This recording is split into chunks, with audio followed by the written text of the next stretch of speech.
thrash metal plays on a cheap stereo, while an antiquated air conditioning unit blows lethargically through ragged curtains from the very first moment in Solar's Point. We are back in director Matthew Porterfield's recurring cinematic territory, amid the broken lawnmowers and bulk discount cat food cans of a blue-collar Baltimore suburb. This time, however, even by the low-key indie standard set by his previous films, Porterfield turns the burner down to a flicker on his hometown drama. Without the half-witted wisdom of the more impressionistic Putty Hill, or the pause-button observation of family dynamics and I used to be darker, Solar's Point may grasp at an ostensibly clearer storyline about the difficulty of readjusting to life after a criminal conviction, but it gains little momentum, and the result feels a little pallid, for all its livid-in, worn-through sense of place. The focal point of this anti-drama is Keith, played by the strikingly good-looking Macaulay Lombardi, who should certainly find a boost up the ladder here after small roles in American Honey and Patty Cakes.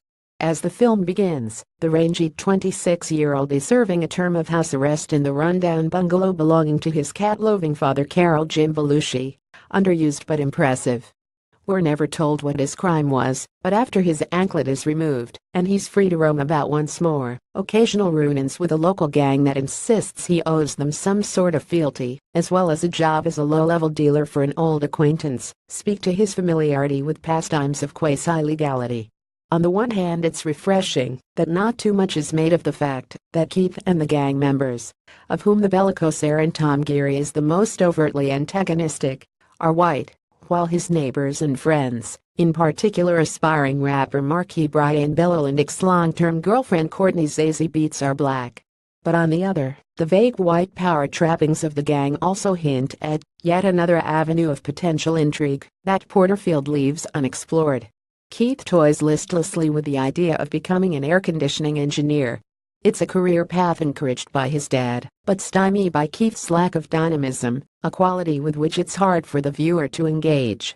Wearing a shirt faded to the exact blue of his eyes, and driving under sunny skies through strip club parking lots in a battered, borrowed pickup truck, Keith presents a vivid image of marginalized, loose-limbed Americana, but it's one that's easier to look at than invest in. It's only when he comes into contact with others that the film sparks to life. There are encounters with an addict Alyssa Bresna and flirtations with a slumming art student Maya Martinez, the pseudo-philosophizing of a gang leader Michael Rogers about integrity and dignity, the tough love sympathy of a sweet sap-dispensing grandmother Lynn Cohen, and the distracted air of a loving sister Marin Ireland who has her own family to worry about. But these meetings and conversations all feel like minor episodes, mere road markers on an autopilot journey whose far-off destination is either redemption or recidivism, and far more likely the latter. It's telling that in all this gradual unraveling shot with casual, downbeat beauty by promising D.P. Shabier Kirchner, perhaps the film's best scene is one that takes place without Lombardi present,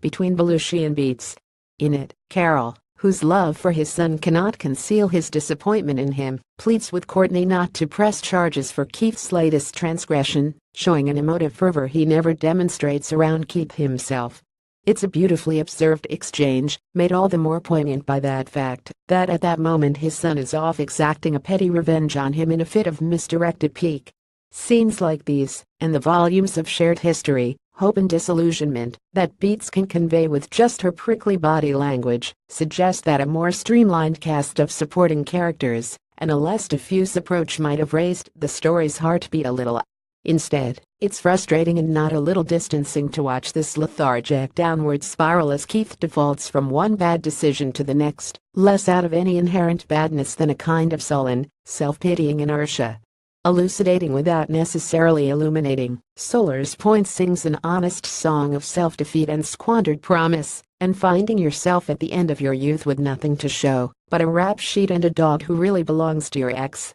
But its impact is muffled down to a murmur